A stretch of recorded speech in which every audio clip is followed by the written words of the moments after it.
আলেম উলামারা যে মানে প্রশ্ন আমাদের দিকে ছুড়ে দেয় পর্দার বিষয়ে, আমরা সেটা মানে কখনোই অ্যাকসেপ্ট করব না।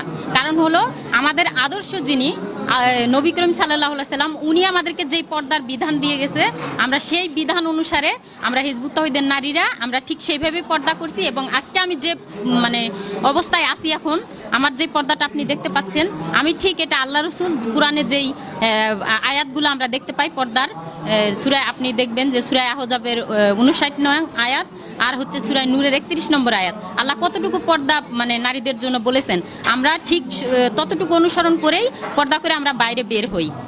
বড় আফসোস লাগে যখন নর্তকীদের থেকে এই সকল কথাবার্তা শুনি। তারা বলে আলিম উলামারা যত যাই কথা বলুক না কেন, সেই সকল কথা আমরা অ্যাকসেপ্ট করব না, গ্রহণ করব না। দেখেন, আজ আমরা বলতেছি আমরা দেশকে স্বাধীন করছি। আসলে ভাই, আমরা এখনও দেশকে স্বাধীন করতে পারি নাই। স্বাধীন তখনই করতে পারবো যখন যারা ইসলামের নামে ইসলামকে ধ্বংস করতে চায়, যারা আলেম ওলামাদেরকে মানুষদের মাঝে এমনভাবে পেশ করে যেন আলেম ওলামা ইসলাম সম্পর্কে কোনো কিছুই জানে না, তারাই জানে।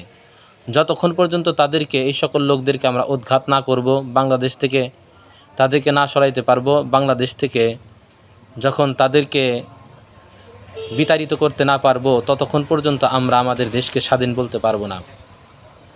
এই নর্তকী মেয়ে কিন্তু হিজবুত তাওহীদের। হিজবুত তাওহীদ